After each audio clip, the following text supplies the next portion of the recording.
What's up, guys? Welcome back to another episode of BreBre Talks MMA.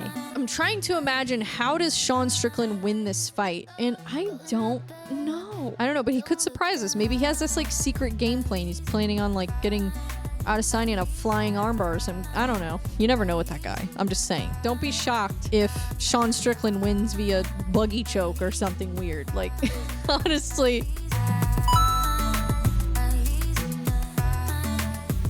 I am catching up on all of the Sean Strickland and Adesanya beef right now, so, oh my goodness. So, I'm just now reading this. I didn't even know about this unless it just happened. This is on Fox Sports, I think. That's what it looks like, unless this is like a fake website. But apparently Sean Strickland punched a fan is like the first day he got to Australia. So that's something.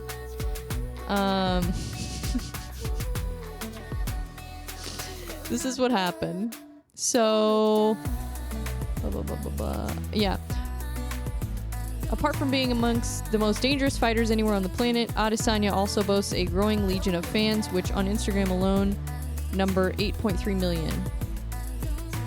This is Fox Sports Australia, by the way, is the source. One of whom approached Strickland on that Bondi Street last Saturday and said, "Izzy is gonna F you up." So Strickland, without hesitation, whacked him. Because, quote, "Because anybody who wants a photo, man, I love the fans," he told Fox Sports Australia on Tuesday. "But if you want to come up to me and run your effing mouth, I'll smack you like I smack anybody else." I'm just saying what exactly he said. Which he did. Uppercut to his stomach. He grins. "Then I walked away. But if I see the guy again, man, no problems. I'll thank him for not pressing charges." What is going on here? Oh my gosh. Anyways, so today we are going to get into the Adesanya versus Sean Strickland fight. We are going to get into breaking down the fights from this weekend. Probably the fight I was paying attention to the most was Ciryl versus Rose, but actually was really impressed with Ciryl Gane's performance this weekend. So that was pretty much, I would say, the standout performance for me. And then I'm really excited to see what happens this Saturday. And also Friday, we've got BreBre Bare Knuckle MMA, which if you're in Florida, if you're in the area, it is going to be in Jacksonville at the VyStar Arena. So, you can get tickets and go see it in person. Or if you're like me and you got to watch it from home, even though I wish I was in Florida right now, then it's going to be streamed on YouTube. So go subscribe to BreBre FC on YouTube. And yeah, I will be doing the post show for that on Fight Bananas on YouTube and Facebook. So check them out and follow along there. If you want to be on the post show, if you want to chat with me, or just hear my takes and what I thought of the event, this will be the first BreBre event that I've covered. So I wish I was there in person. That'd be really fun to cover it live in the flesh, but it's all good. So it'll be fun. I'm really excited for those fights. I had Joe Penafil on my podcast not too long ago. He's going to be fighting. So lots of good fights on that card. Dos Santos versus Verdum is the main event. So yeah, you pretty much have to watch it. There's no excuse not to watch it unless you have to like work or something. But anyways, so today I'm going to break down the Ciryl Gane card from UFC Paris, and then I'm also going to really get into UFC 293 a little bit more in depth. I kind of brushed through it, did some early predictions for the last show, but I've changed some of my predictions, and I've just kind of, thought it through a lot more, and there's kind of more I want to talk about with it. So yeah, let's dive right in. First, let's talk about UFC Paris. It was an interesting card. To be honest, I think just there have been so many good cards this year. This was probably one of the more underwhelming ones, I guess, fight-wise. But the energy, the atmosphere of Paris, like, I love it. I love it. I love UFC events in Paris. Hopefully, I don't know, at some point, I'm sure there might be a pay-per-view in Paris. That'd be really cool. Just because the crowd is crazy. But anyways, so what was I going to talk about? Yeah, there were a lot of French fighters on the card. And here's the thing, like, MMA in France, it hasn't been around that long. So I don't even think it was a recognized sport in France until 2020. So it was illegal in France for a long time. So that's why we're just now kind of seeing this, I don't know, I guess surge of new French prospects.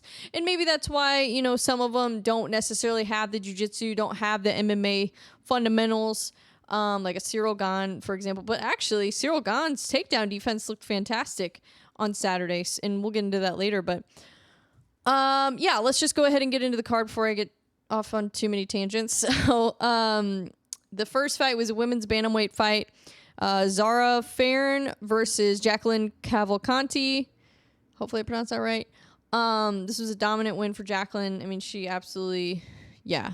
It went to decision, but it was a pretty clear win for her, I would say. And then men's bantamweight, Farid Basharat versus Clayton Rodriguez. Who won that fight? I think it was Basharat. Hold on. This is the only one that I didn't put the winner. Guys, I was so tired that day. And I had so much going on that I had to rush. And my notes are not the best. But hey, we're working with what we got here. I actually couldn't find them. And then I finally found them on a different, my other computer. And I was like, oh, here's my notes. But I couldn't find them for a while. So I was like, oh, I might have to do this, you know, going off my memory, which is never reliable. Okay, I'm going to pull up all the results here so that way I have them in front of me. Yeah, Basharat won that fight. That was a submission win.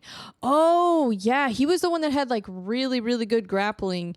And he was going against Rodriguez, who honestly doesn't have bad grappling himself.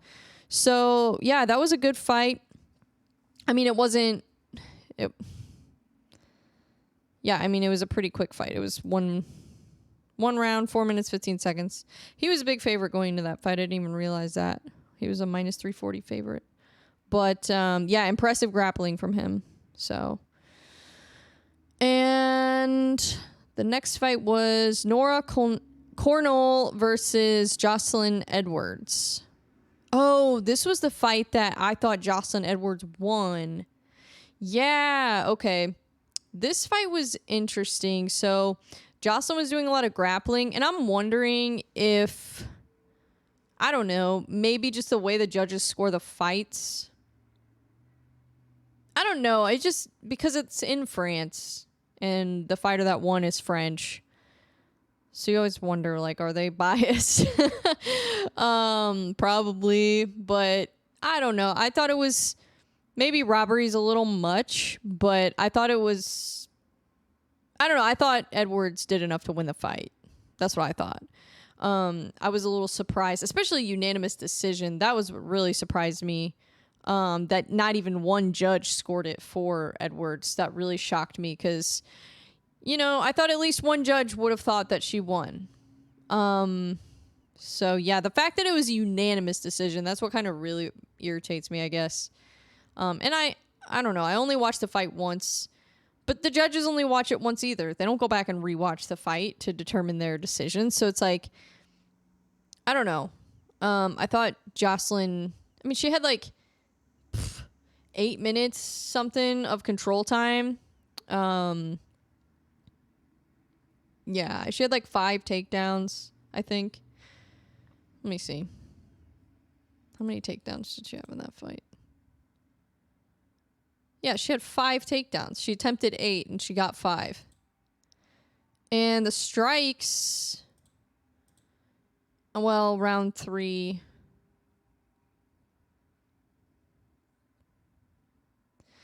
I don't know.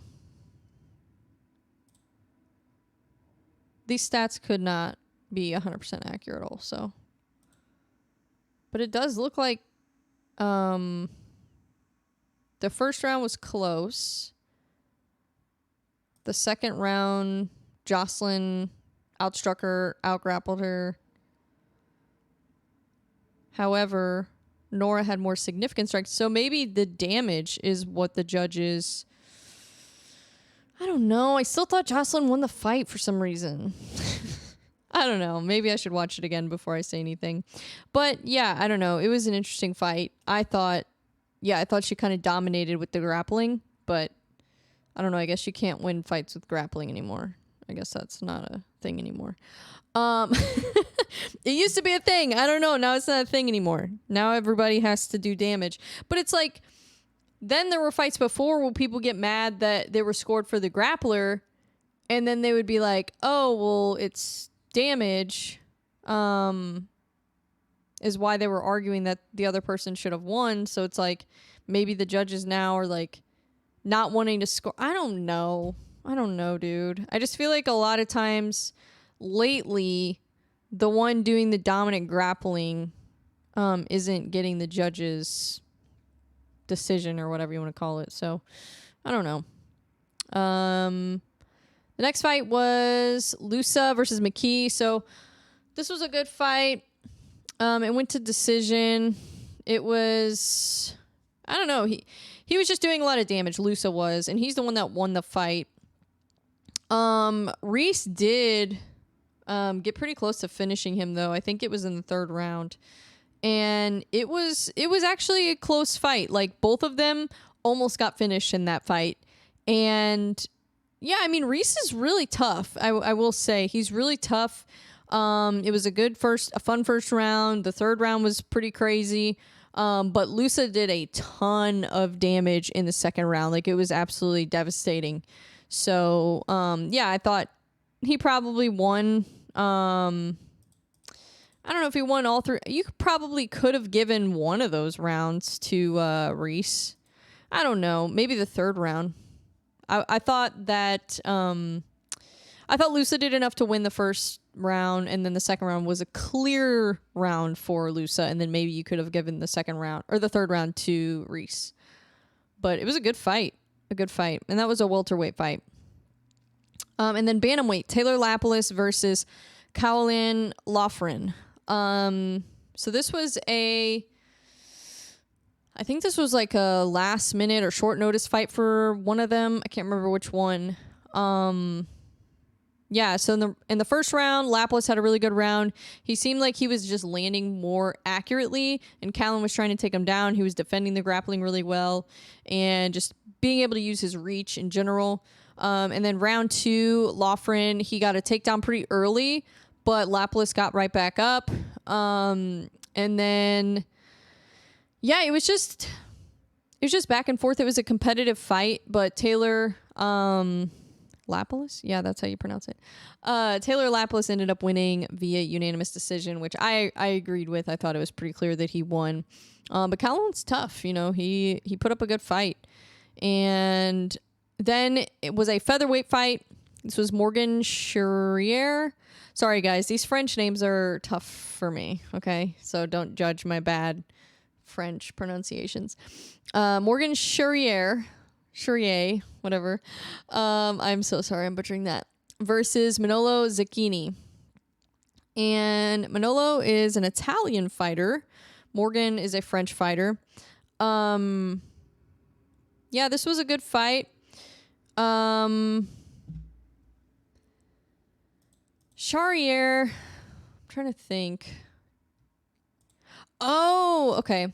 See, when I look at pictures of the fighters, then I kind of remember better, like, what happened in the fight. Yes, I clearly remember this fight. So Charrier was absolutely dominating on the feet. This was a crazy fight. He had a really, really good jab. His kicks were really powerful. And he dropped Manolo with a body kick. He hit him pretty much right in the liver. And then he threw it again. So he actually threw that kick twice, landed it both times, and then just had to throw a couple hammer fists, and then they finished the fight. So he won. I think that was in the first round. I want to say, I'm pretty sure that, yeah, that was in the first round, 3 minutes, 51 seconds into the first round. So yeah, that was a great fight.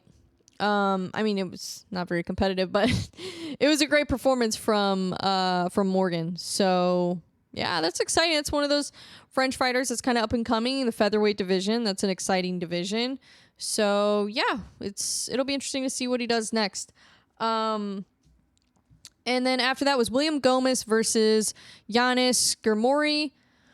Gomez looked really fast in this fight, but trying to think, was this the fight where they stopped it because of the groin strike? I think it was. Yeah, that was that weird fight. Oh my gosh. Okay, so this fight was really strange. So William Gomez ended up winning the fight, but it was a weird stoppage. So I guess, I don't know what happened, honestly. So Giannis, I guess, stopped because Gomez kicked him, and it landed near that area or whatever. Or it moved something around. I don't know the details, okay? But I saw it happen. It could have been a low blow. I don't know. I'm not sure. But the ref stopped the fight. So I don't know what the thought process was there. But yeah. Don't like that. Don't like that. Yeah, I am not a fan. So I don't know. I don't know what happened there. I really don't know. I mean, Gomez was winning the fight, I think. But still, it's like, yeah, I mean, it was in the third round, so it was later in the fight, so it could have been worse, but still, it's just like, that's not a TKO. Like, that's the ref made a mistake. So I don't know. I thought that was really, really horrible stoppage. One of the worst stoppages I've seen in a while. But anyways, yeah, but William Gomez looked really good though. I was impressed. He's definitely got speed. His combinations are so fast. And then the next fight was Volkan Ozdemir versus Bogdan Guskov. And this was an absolute destruction from Ozdemir. He ended up submitting Guskov in the first round pretty easily. So yeah, he knocked him down. I mean, it was a crazy fight. So he took some shots in this fight, Ozdemir did, but I don't know. I mean, he's got a okay chin, and he got the fight to the ground, which was smart. And then Guskov actually got back up, but then Ozdemir hurt him on the feet, and that's what kind of led to that finishing sequence. So he hurt him with a right hand and then finished it with some ground and pound, took his back, flattened him out, and then that's when Guskov was really had no choice but to tap. So yeah, that was a round one submission win for Volkan Ozdemir. It's good to see him getting wins and getting them in the first round with, I mean, Guskov he's scary. So that was a good win for Ozdemir. I'm really excited. And then Benoit Saint Denis. I finally figured out kind of how to pronounce it. I probably still butchered it, but I did a better job than I did last time. Let's just say that. He fought Thiago Moises. This was a crazy fight, guys. If you didn't see this fight, you missed out. This was the best fight on the card by far. It was absolutely insane. They both got hurt in that fight. They both were just swinging for the fences, taking damage. It was a firefight, and I'm glad we got to see that side of Benoit, because I don't feel like we saw that in his last fight. I mean, that's probably a good thing. You don't want to see fighters fight like this all the time, but we know he can do it, and so he ended up winning this fight via TKO, which I didn't know what was going to happen. I don't know. I mean, there were takedowns in this fight. Benoit was the one doing most of the grappling. Moises did a good job defending the grappling, though, but ultimately on the feet. yeah, it was insane. It was a very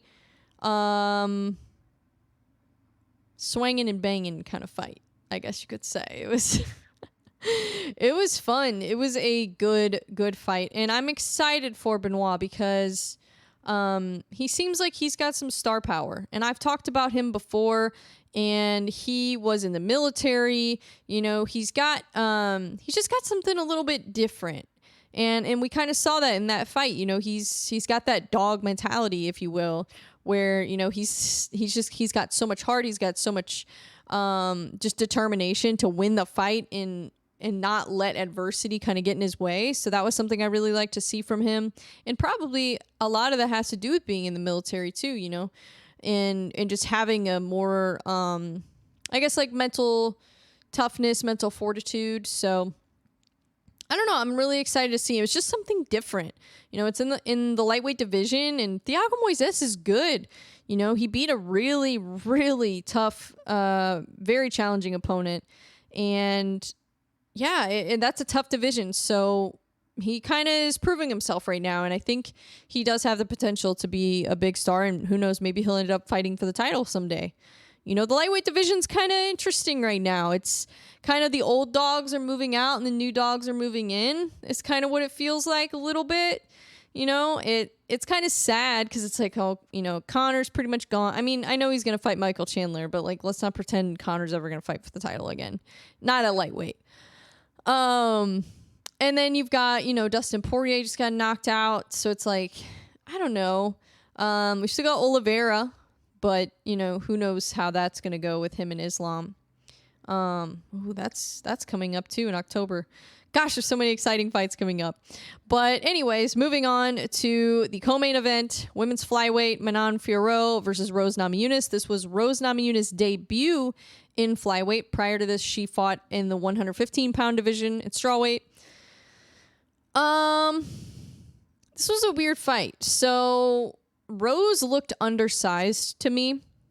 And I mean, she didn't look tiny in there, but she did look smaller. I mean, she did kind of look tiny, but I think Fiorot was just big too. I don't know. She looks pretty big even for that division. So I don't know. I did think she looked a little undersized, but I think Rose is good enough though that a lot of fighters in that division, I think even with the size disadvantage, she'll be able to hold her own. So I'm not super worried about that, but I did feel like she was a little undersized in this matchup. And then I thought Fiorot was just kind of a few steps ahead of her with the striking, but and this is important to know, Rose Namajunas broke her finger in the first round, so she wasn't really able to throw punches with that hand, so that really limits you. I mean, she was still throwing, but yeah, and then Rose was trying to wrestle her. I imagine wrestling might be tough too with a broken finger, because how are you going to grip, you know, with a broken finger? And she's smaller than Fiorot too, so trying to grapple with a fighter that's just way bigger than you, that's tough. I think it was just Fiorot's strength, not necessarily, because here's the thing. I think if Erin Blanchfield tried to take her down, I don't think she would have that much trouble. But Rose being smaller, and this is her first fight in the division, and she's got a broken finger. Yeah, I don't know. I don't know. It was a crazy fight, though. It was a lot closer than I think a lot of people think. Rose, you know, she had some moments. I thought it was pretty obvious that Fiorot won. I think it's a little insane that people are calling this a robbery. I think that's just a little much. I don't think there's any way that Rose won that fight. And I wanted Rose to win. So it's like, yeah. But I don't think she won the fight. You know, I thought it was pretty obvious that Fiorot won. Pretty obvious. I don't know. But the thing is, I think the reason why some people were saying that Rose won was because of damage. But the damage that she did to Fiorot was from the headbutt. There was a headbutt that happened. And that happens because they were both, I believe, in the southpaw stance. So a lot of times that happens when southpaw versus southpaw. when they have certain movements happen, and it's easier for them to clash heads that way. So that's kind of what happened, but that was where most of the damage took place on Fiorot, was from the headbutt, because you can see on the side of her head she was cut pretty bad, but that was really most of the damage that she took in the fight, and that was from an illegal strike. So, or not illegal strike, but it was, I don't think it was intentional on either of their sides, but yeah, I mean, it's technically illegal, I guess you could say. And then so yeah, and I'm going to get into questions later, and I think somebody asked about like what's next for Rose. So I will get into that later after, we go through the Ciryl Gane fight, but yeah, I don't know. It was an interesting fight. I would like to see a rematch, I think, at some point. I don't know. I guess maybe give Rose another matchup at flyweight and see what happens. I don't know. I mean, Andrade kind of did the same thing. She moved up to flyweight too. Didn't really have a ton of success. I don't know.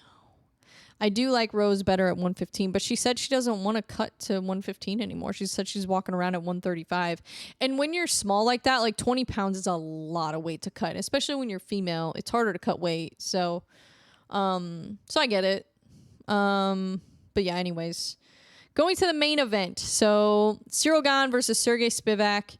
This was, I don't know, a lot of people for some reason thought Spivak was going to be able to beat Gane. I think because he just got absolutely demolished by John Jones so easily that people were thinking, oh, anybody with any bit of grappling is going to be able to beat Ciryl Gane. It's like, no, not necessarily. It's not how it's going to work. Ciryl Gane had just really great movement. Pretty much right away, and his jab is so sneaky the way that he throws it. It's almost like he's kind of dancing a little bit, and he just kind of throws his jab like, I don't know, it's funny. He was kind of just touching him up in the beginning, and Spivak attempted a takedown. Gane showed great takedown defense and also has a really great sprawl. And I think it's pretty clear. I think maybe that John Jones fight kind of scared him straight. Like it's pretty clear he really worked on his takedown defense. Cause he looked incredible, honestly. And he was doing a lot of damage to Spivak. And I think really what paid off for him was, kind of touching him up in the beginning, not going for the kill right away. I think that would have been stupid. I mean, it didn't take him very long, but he had 5 rounds to work with. So, yeah, I don't know. I think his work to the body and just kind of being sneaky with his jab and kind of laying the foundation early in the fight, defending the takedowns. So Spivak's like, okay, I really got nothing for this guy. But yeah, Ciryl Gane really did work the body, and I think that's what helped him get the finish sooner, in my opinion. Helped him kind of wear Spivak out and kind of nullify any potential like more takedowns and stuff like that. I think that Spivak really, I don't know. A lot of people thought he was going to be able to beat Gane, and I don't know. I mean, yeah, like he's got a lot of takedowns and stuff, but I had a feeling that Gane was going to fix. Gane is so good. Like, I think people still kind of sleep on Gane. I think because of, the grappling we've seen him struggle with. But that's something that he can work on. That's something that he can easily fix. So, maybe not easily, but whatever. It's not like he has to become a D1 wrestler overnight. Like, he just needs to have good takedown defense. He just needs to avoid getting taken down at all costs. Because if he gets taken down, he's pretty much toast. But yeah, that was a really impressive performance. I don't even know if Spivak landed much in that fight. Yeah, he only landed 11 total strikes. Ciryl Gane landed 110. So that's how that fight went. That is insane. Oh my gosh, that is a huge striking differential. But yeah, it was a round 2 TKO for Ciryl Gane. So it's exciting. I don't know. It kind of makes me think that maybe Ciryl Gane will be able to fight for the title again. I don't know. I don't know. There's a lot going on at heavyweight right now, so it's hard to say. But I wouldn't rule it out. I think it's definitely possible for him to fight for the title again. Depending on what happens, I definitely think that Stipe and Jon Jones are going to retire after this fight in November. So that's what I think. I don't know what you guys think, but I think both of them are going to... I think that is a retirement fight. So, yeah. That's like a legacy retirement fight, in my opinion. Stipe versus Jon Jones. But anyways, let's get into UFC 293. Or actually, let's answer questions first, and then I'll get into UFC 293. We've got a lot going on this episode. Oh, man, I am sleepy.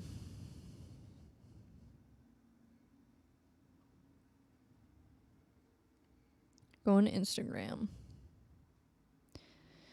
I had a lot of questions this week. So let's get into it. Okay, let's start with this one from Vashish420.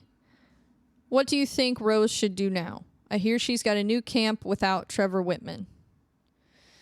I don't know. That's a great question.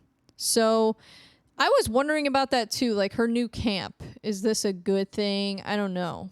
I really liked her training with Trevor Whitman. I don't know why she left. I didn't really find out. I should have probably tried to research more about that, but I kind of forgot. Yeah, I don't know. I think maybe do one more fight at flyweight and maybe just... I don't know. Who do you match her up with though at flyweight? Let me see. Because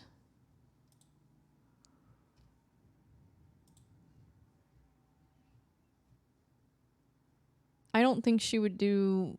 I don't know how she would do against somebody like Blanchfield or Grasso. I don't know.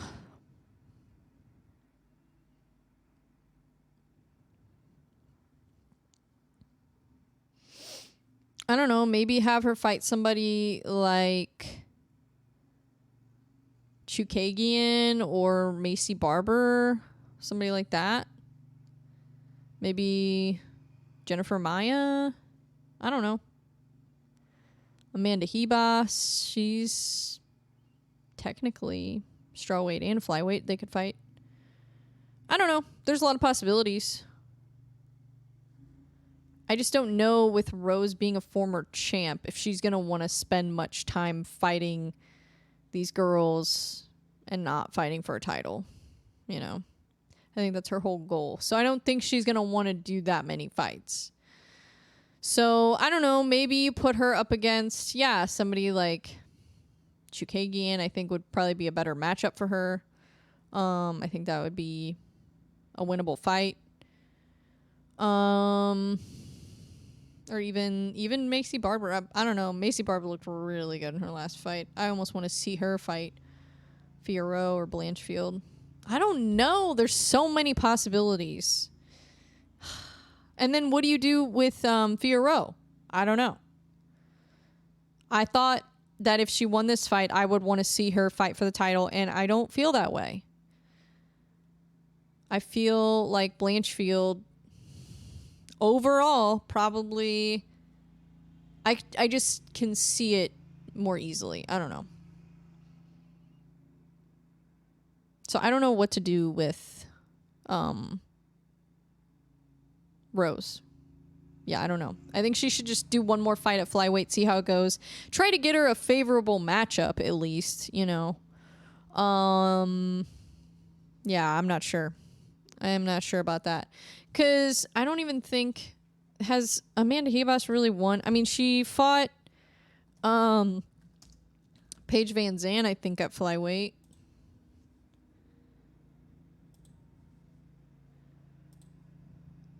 Because I actually don't hate that fight. Yeah, her last few fights... Yeah, she fought Macy Barber. I forgot about that. Yeah, her last few fights have been at flyweight. So, I don't know. Maybe that would make more sense. You know, Rose fighting somebody in the division that's maybe a little bit closer to her size. Yeah. Actually, I kind of like that fight. Yeah, I think either Chukagian or Chukagian's kind of big though. I don't know. Yeah, maybe Hebos at flyweight. I don't know. I'm not a matchmaker, but something like that. I think one more fight at flyweight. Let's just see. Before we shut the door on it, like I think we should see one more fight. If she really is committed to moving up to flyweight. Because otherwise, it's like, what does she do? Nothing. What's she going to do? I don't know. Rockstar MMA. What fight are you most excited about this year? That's a tough question, honestly. I think I'm most excited for Islam versus Oliveira, the rematch. It's just, that's such a high level fight. I think that's why I'm so excited for it. And just because Oliveira made it so much more interesting with his last performance. So, yeah. But the only thing I worry about with that is that Oliveira said before that he wasn't ready to fight in October. But then after Volkanovski won his fight, then all of a sudden Oliveira's ready. So I don't know what's going on with that. I'm hoping that Oliveira isn't like injured or anything or has anything going on that could potentially like set him back in this fight, because I want to see the best possible Charles Oliveira fight Islam. I also wish that it was in Brazil. That would be cool, but whatever. Yeah, but Islam versus Oliveira too. That's the fight I'm most excited for this year. Okay, next one. UFC 293 Sydney is around the corner. Who do you think will be the next Aussie New Zealand champ? Yeah, we're about to get right into that. Israel Adesanya, 100%. Well, he's already the champ. Do I think there will be another Aussie New Zealand champ? Maybe. Who knows? I don't think it's going to be anytime soon. But there might be another one that pops up. Who knows? But yeah, I think Adesanya is going to beat Sean Strickland. Should the UFC reconsider booking immediate rematches? I don't know, because like I think there's like a thing in boxing where a lot of times they have a rematch like built into the contract, basically. And I don't know. I'm not an expert on the business of boxing, so that's just what I've heard. But I don't know. I think I like the idea of an immediate rematch, but then it's like, well, what if there's somebody that really deserves the title shot and it wasn't a close fight, it was a very one-sided performance? Then it just makes me not excited about the rematch. But I don't know. I think in MMA it's just different. I don't like the idea of immediate rematches in MMA for some reason. But I don't know. I do think a lot of people want to see Aljo get the rematch against O'Malley, but I don't know. I think I do want to see it. I just don't know if I want to see that. Yeah. Thank you, Victor, for the question. Matt Davies Photography asks, UFC 293 Sydney is around the corner. Oh, wait, I already answered that one. Okay, next one. David Van Alken, shout out Fight Bananas. Gane, Aspinall, Pavlovich. Okay, so I'm guessing you're asking like who fights who next and what is this whole situation at heavyweight. I don't know. Trying to think. Gane versus, let's talk it through. Gane versus Aspinall. Okay, I like it.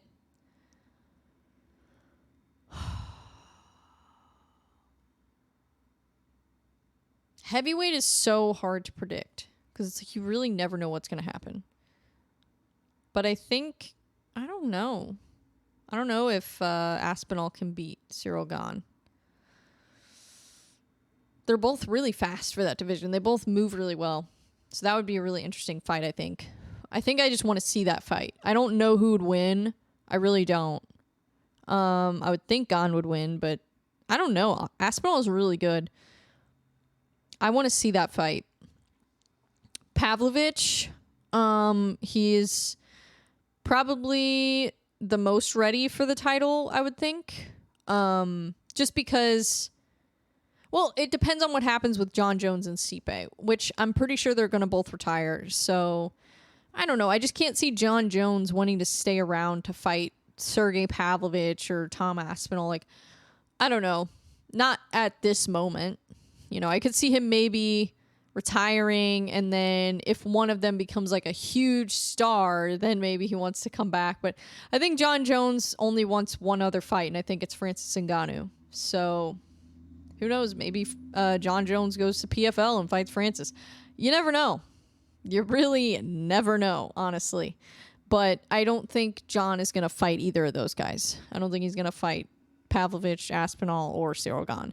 So I think it's going to end up being one of those fighters is going to get screwed over and not get a title shot. I'm sorry. It's just that's what's going to happen because there's three guys basically that deserve a title shot right now. So what do? What do you actually do? I don't know. But I really want to see Gane versus Aspinall. I really like Pavlovich, though. That's the thing. I don't know. Ugh, it drives me insane. It really does drive me insane. But who knows? Let's see if Sergey Pavlovich is the backup for Jones versus Stipe. So let's keep that in mind, too. Not super unlikely that one of them pulls out of that fight. Let's be honest. Like, that fight is in November. We still have so much time before that fight. So Pavlovich isn't going to fight in that time. I don't know. I just really think that, I don't know, maybe Gane versus Aspinall should just be a non-title fight. Maybe they should just do that fight, and then whoever wins that fight fights Pavlovich for the vacant title. Or the interim title, or whatever happens. I would be really surprised if Jon Jones wanted to fight either of those guys. Not because he's ducking them or he's scared of them, not by any means, but because Jon Jones has already done more than enough to secure his legacy in MMA. Like, there's literally nothing he has left to do. He's done it all. He doesn't need to do anything else. He doesn't need to fight Sergey Pavlovich or Ciryl Gane again, or he doesn't need to fight Tom Aspinall. Like, he would run over all of those guys.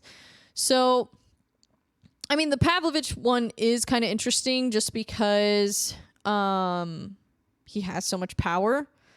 But I don't know. How motivated is Jon Jones going to be to fight either of those guys? And how much money is he going to make? He's probably not going to make nearly as much money off of that as he would have fighting Francis or even fighting Stipe.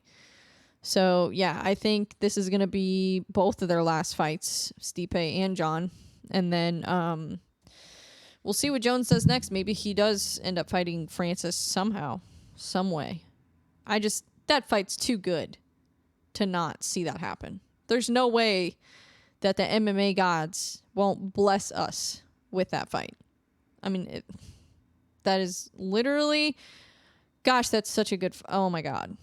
Please, Jon, go to PFL after Stipe and fight Francis. That would be fantastic. I'm just saying, I would enjoy it. Okay. Dawson Huell asks, who's your picks for best fight of the year and fighter of the year? Ooh, that's a tough one. Best fight of the year.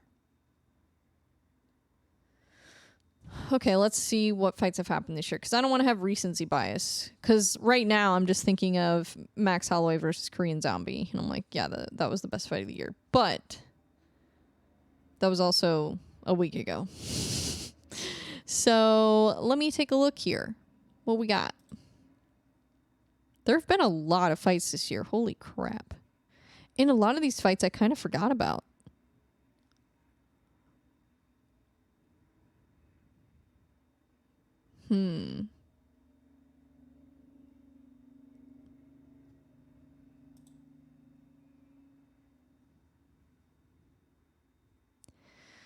Favorite fight of the year.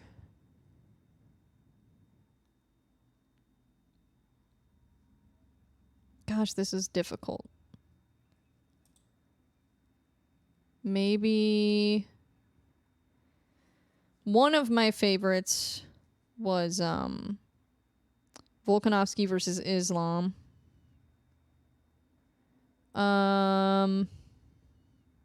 Another favorite was Emmett versus Topuria.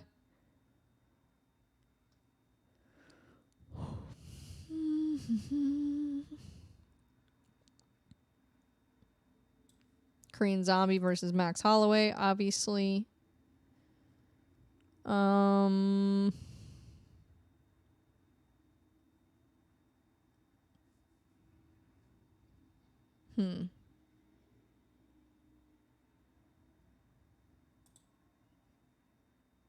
I'm looking at all the fights this year. I'm only in July, so I still got more to go. There have been a lot of fights. Holy crap.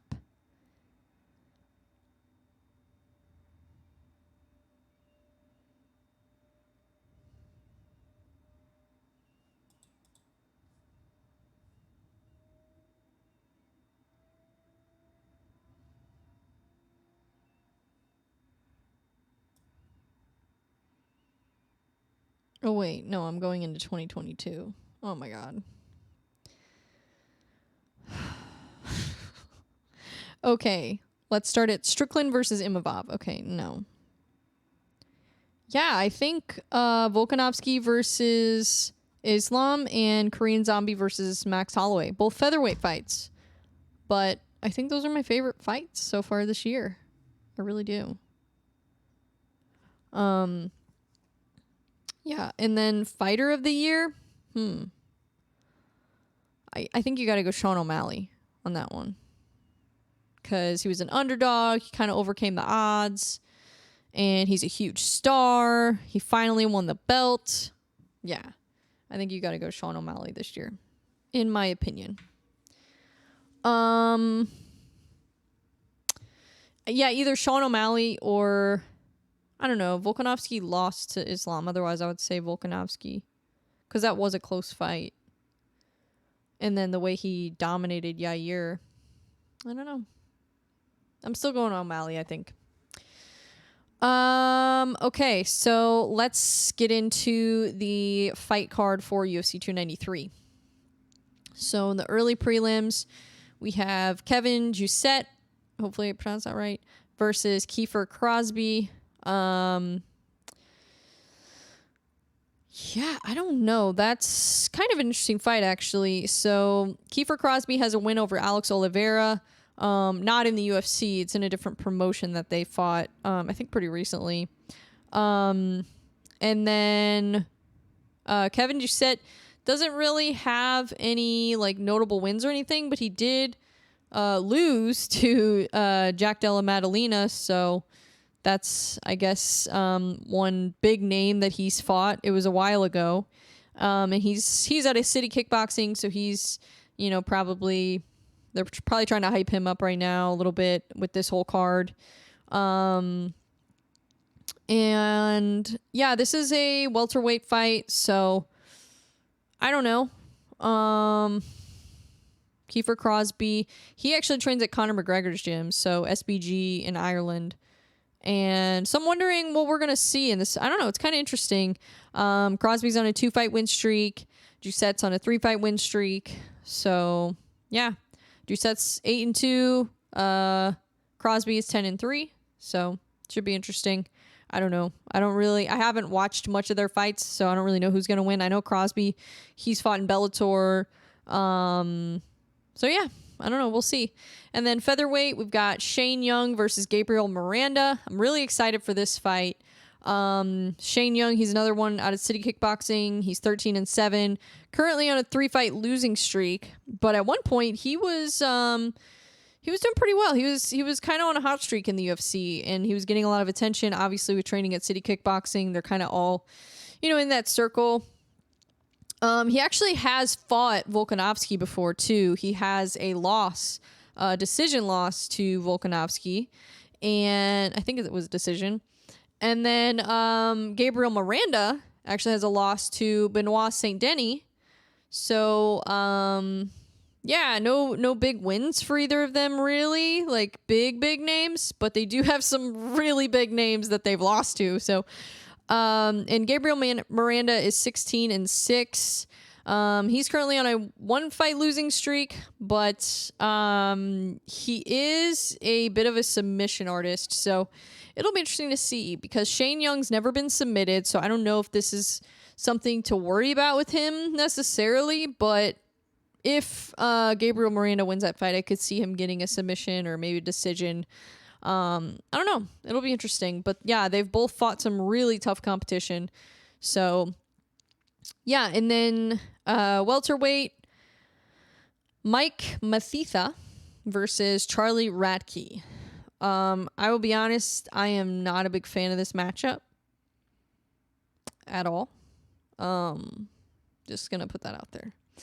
I think Charlie's gonna get this one. Here's why. Mike Mathetha is 3-2 in professional MMA.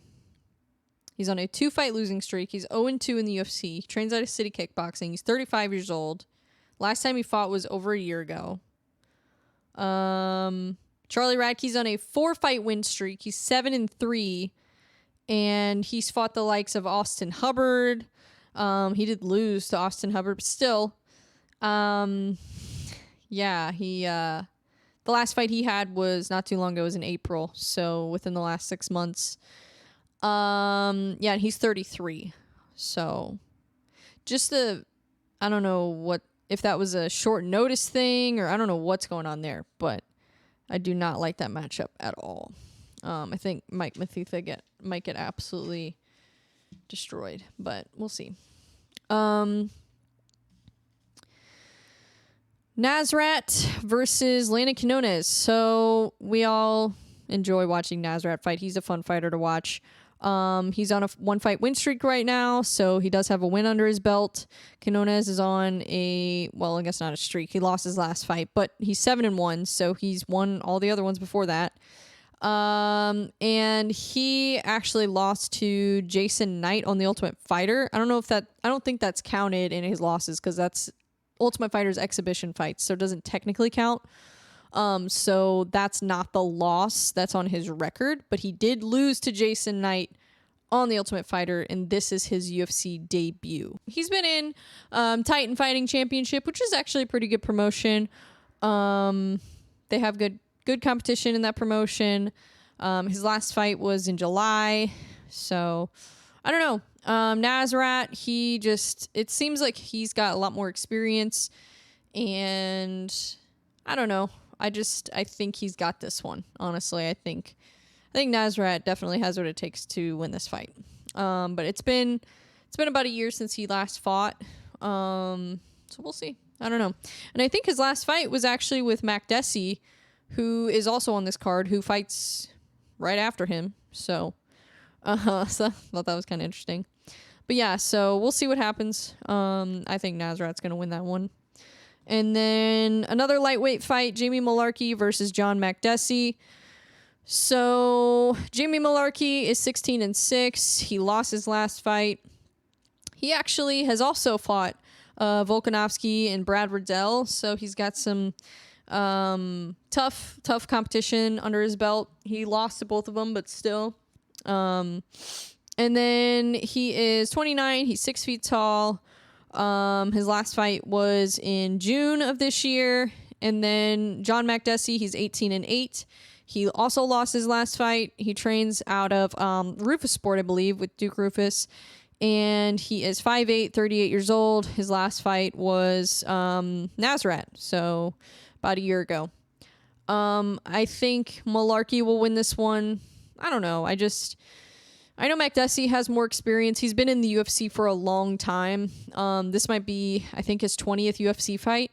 So he's been in the UFC for a long time.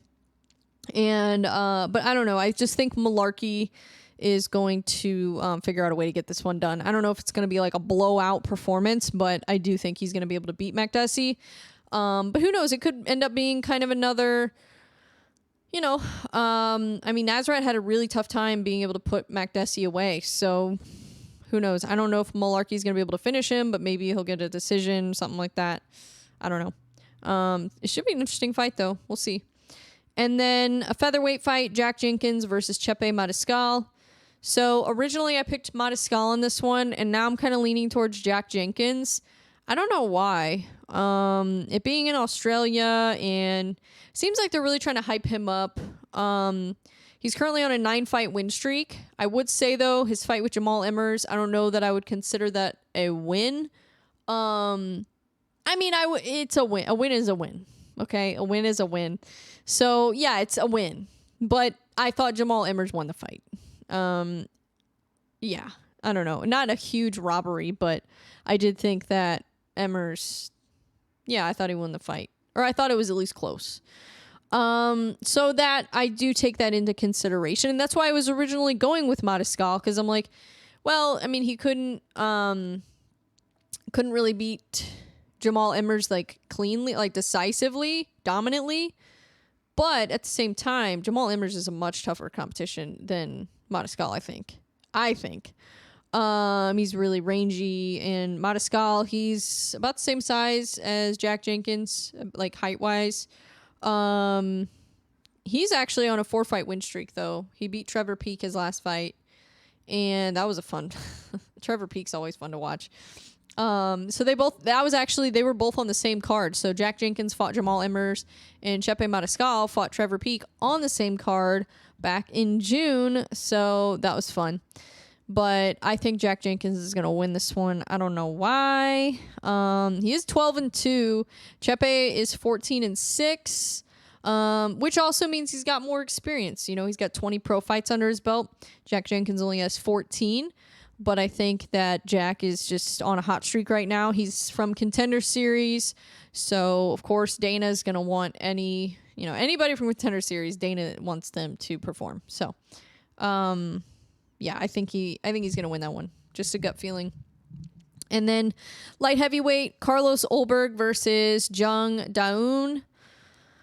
Carlos Ulberg is 8-1. He's on a 4-fight win streak. Jung is on a 2-fight losing streak, and he's 15-4. I'm going to go with Carlos Ulberg on this one. He's also from Contender Series. I know Dana definitely wants him to win for sure.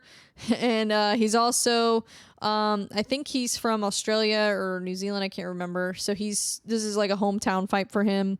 And then, yeah, he's got a knockout over Tafon Nchukwi. He did get knocked out.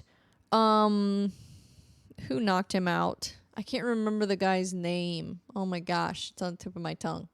But he did get knocked out. He was just he left himself exposed a little bit. So that is one thing I do kind of worry about with him. But I think ultimately he'll probably win this fight. I think. I don't think the guy he's fighting is... I think he's fought tougher competition. I think. So, I don't know. We'll see. This guy is from South Korea. He could surprise us. Who knows? He did get knocked out by Dustin Jacoby. And the last time he fought was early this year in February. So, we'll see. Moving on to the main card. Tyson Pedro versus Anton Turkalj. Probably butchered that one.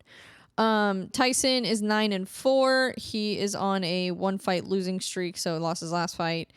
Anton is 8-2. He's on a 2-fight losing streak. Tyson fights out of City Kickboxing. Anton is actually Swedish.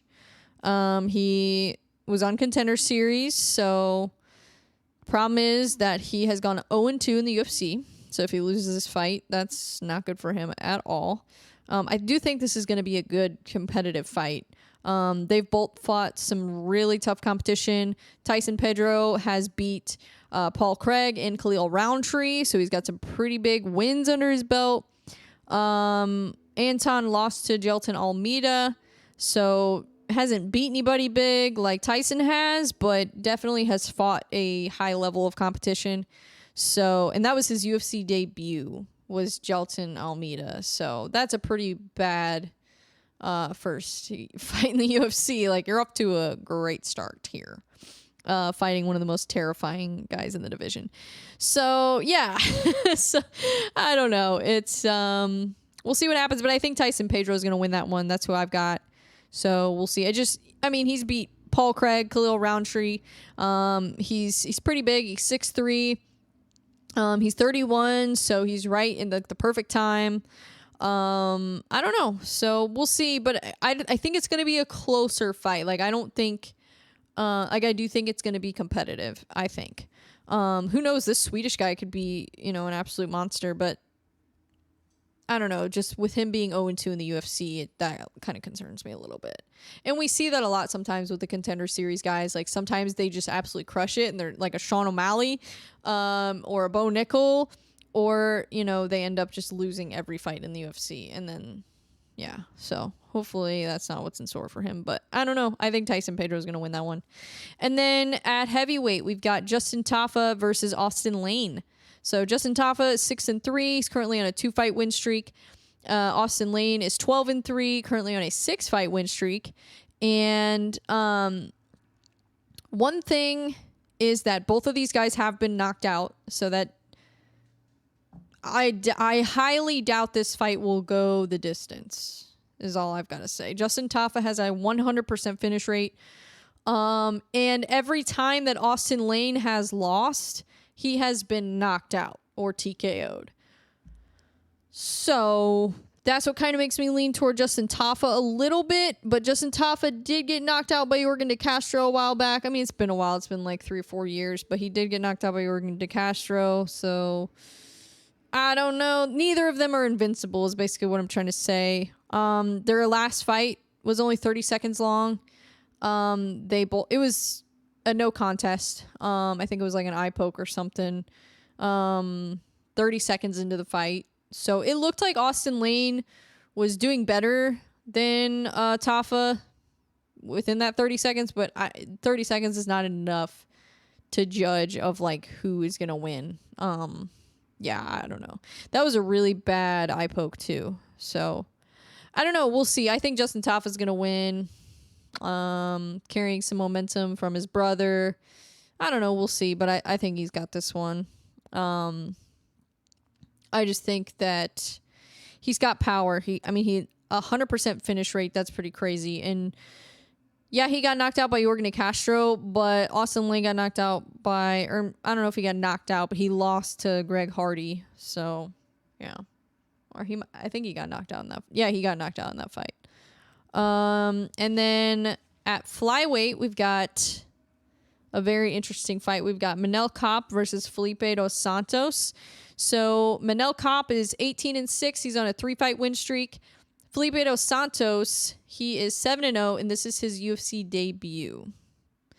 What had happened was Felipe dos Santos was supposed to fight someone. I can't remember who he was supposed to fight, but he was supposed to fight somebody in Contender Series.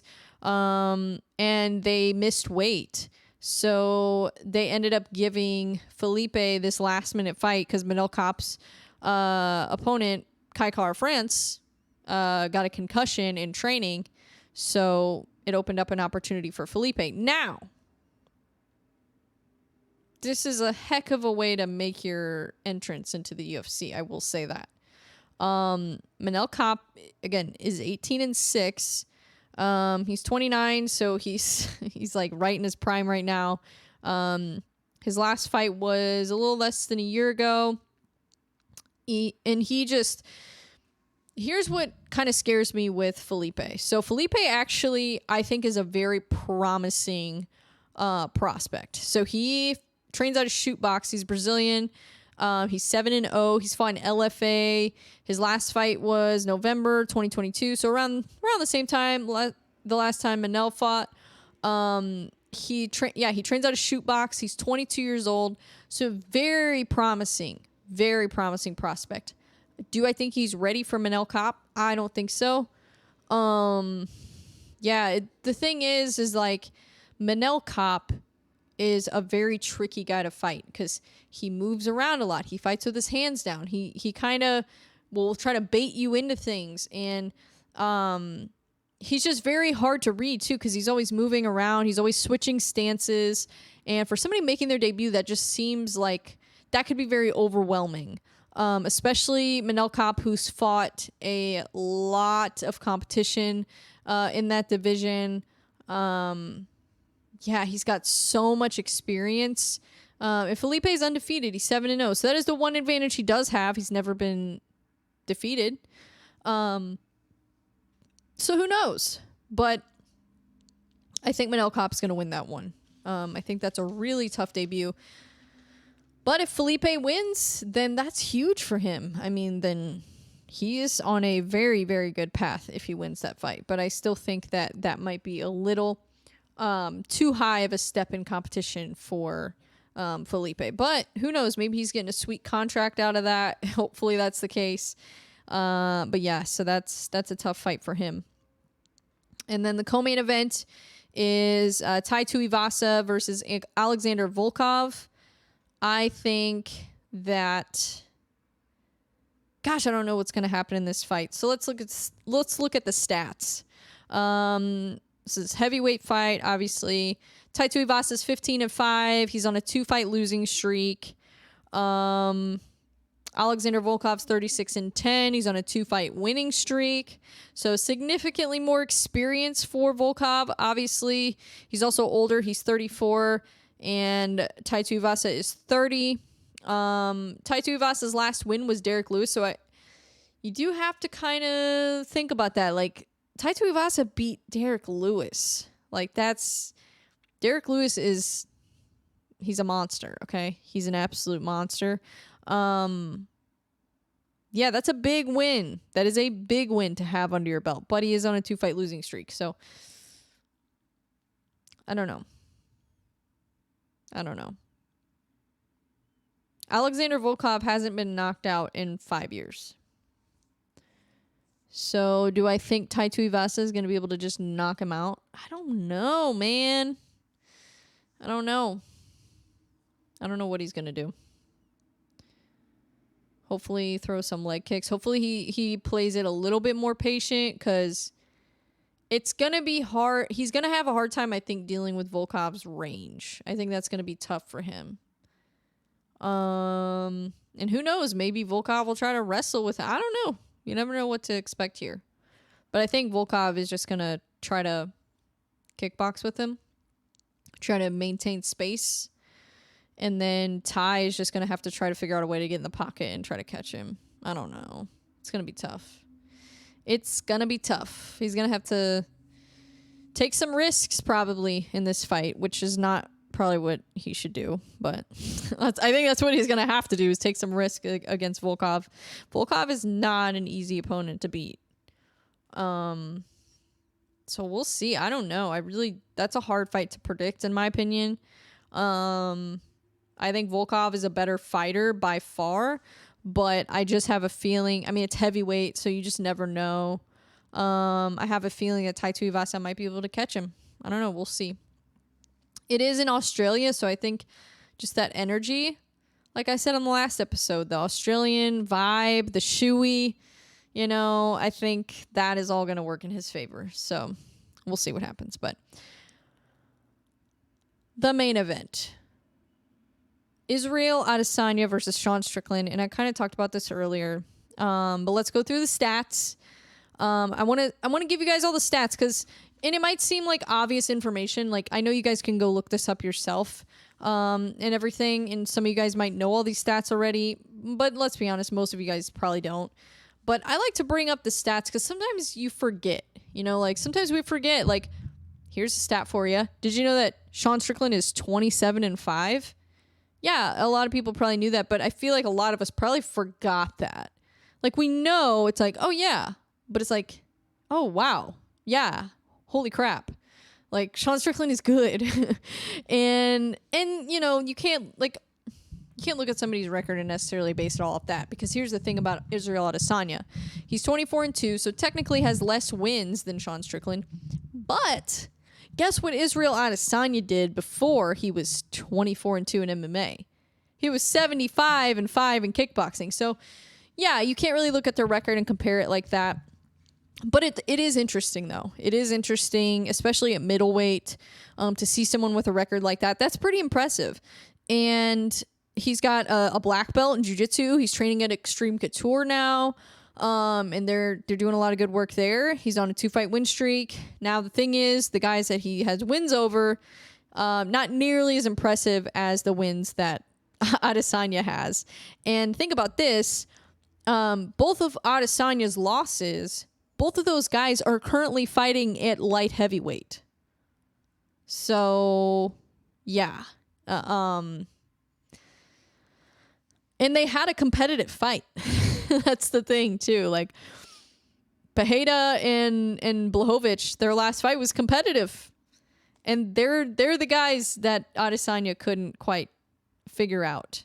Well, except for Pereira. He beat him in the rematch. And who knows, maybe he'll avenge that loss to Blachowicz at some point, too. And move back up to middle or light heavyweight and fight him again. Who knows? But, yeah, this is an interesting fight.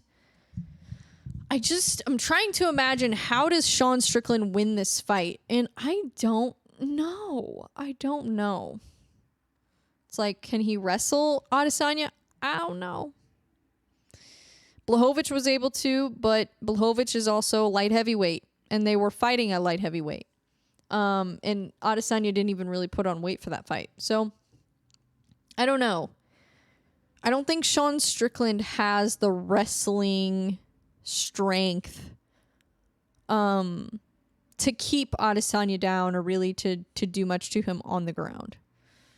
I don't know, but he could surprise us. Maybe he has this like secret game plan. He's planning on like getting Adesanya in a flying armbar or something. I don't know. You never know with that guy. I'm just saying. Like, don't be shocked if Sean Strickland wins via buggy choke or something weird. Like, honestly, like, I would not be surprised. You never know. He could start off the fight with an Eminari roll. Who knows? Who freaking knows with that guy? But I don't know. I really liked the Dreykus matchup a lot better. Just because, yeah, like, if you look at their record side by side, it looks like a pretty competitive fight. But it's really not. I don't think it is. But then you also have to wonder, how much longer can Israel Adesanya continue just dominating that division? You know, I don't know. Because it's like, what else is left for him? I mean, there's Dreykus, and then maybe like Hamzat at some point. Bo Nickel, maybe. But I think at that point, Adesanya will probably be too old. You know, by the time Bo Nickel is ready for a title shot. I don't know, because I think they're going to slow roll Bo Nickel. But I do think that would be an interesting fight. I really do. I would like to see Adesanya versus Bo Nickel and just see what would Bo Nickel be able to do to Adesanya on the ground. Or would he be able to get him down? Probably. I mean, he's got incredible wrestling. So, I don't know. That's an interesting fight. And Hamzat versus Adesanya is a very interesting fight, too. So, we'll see. But, yeah, I don't know. But I think Adesanya is going to win that fight. I think it might be a late finish. Or maybe even they go to decision. I don't know. I doubt it goes to decision. But you never know. He went to decision with Kelvin Gastelum. You never know. I mean, styles make fights. I know Sean Strickland got absolutely demolished by Alex Pereira, but Alex Pereira has hands that are just made of steel. So Adesanya doesn't necessarily have that. Like, his are more kind of reliant on timing and speed and those kind of things. Pereira just has insane power. So, yeah. I think Adesanya is probably going to be, I don't know, I wouldn't be surprised if he's a little bit more patient in this fight. I think there is a real threat with Sean Strickland of just not knowing what the heck he's going to do. He's never fought Sean Strickland before. Think about the guys that he's been fighting. Alex Pereira. He's fought Alex before in kickboxing. and Robert Whittaker, he's fought before. Like all these guys he's been fighting, a lot of them, it was not the first time fighting them. So this is finally somebody he's never fought before. So, and also Sean hasn't fought Robert Whittaker, which I guess is kind of the gatekeeper of the division now. Which is kind of funny. But yeah, I don't know. I don't know what Sean Strickland's path to victory would be. And I don't know.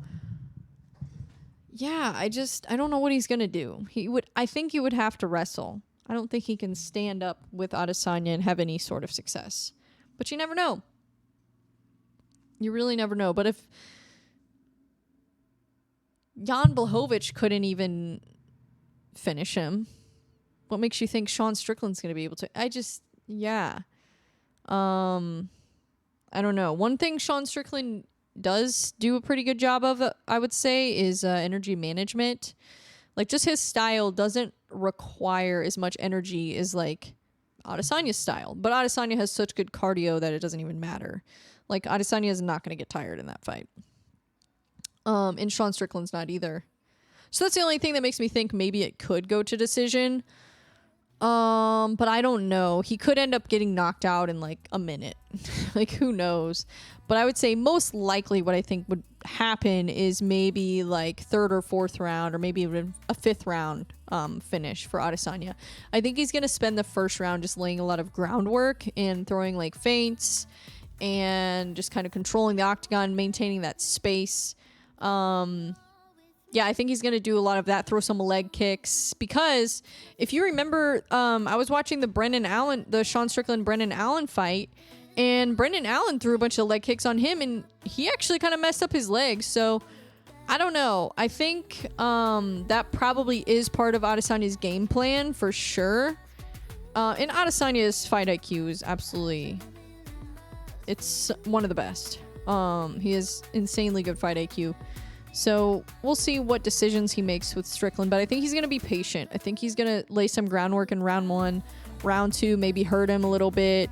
Round 3, I think, is when he'll really start to kind of go for the finish. We'll see, though. I don't know. It could be a very quick night at the office for Adesanya, or who knows? It could go all 5 rounds. It could be a war. It could be like Gastelum Adesanya again. Who knows? But yeah, I'm taking Adesanya on that one, as usual. I don't think you should ever pick against Adesanya unless he moves up to light heavyweight again. But yeah, that's what I got for you guys. Long episode today because we had a lot to cover. But yeah, make sure to tune into all the fights coming up. I am still doing the Dana White Contender Series post show every Tuesday, so make sure to tune into that.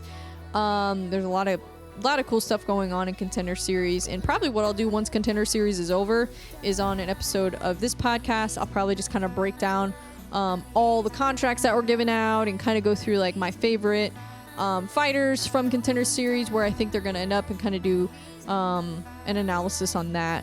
But yeah, I've been really busy lately and just like kind of was sick for a while, so I'm trying to still catch up on a lot of things, and there's so many fights going on, but I'm starting to get caught up, so I feel good now. But yeah, we've got Game Bred Bare Knuckle on Friday, so Junior Dos Santos versus Fabricio Verdum is the main event. That card is going to be absolutely insane. If you like to watch fights, if you like to watch fighters that are absolute dogs, then you need to watch Game Bred Bare Knuckle. It's Jorge Masvidal's promotion, and I will be doing the post show for that as well. So hop on Fight Bananas YouTube. I'll be doing the Dana White Contender Series post show, and then I'll also be doing the Game Bred Bare Knuckle MMA post show on Friday after the fights. So that'll be fun, and that's in Jacksonville, Florida. And then also we've got UFC 293 on Saturday. I will be watching those fights, and then I'm going to recap that next week. So we've got a lot of exciting stuff coming up still. I've got some really cool interviews coming up soon, so keep a lookout for that. But I am going to go ahead and wrap this up. But thank you guys for watching, listening, however you consume this, and I will see you again next week. Bye.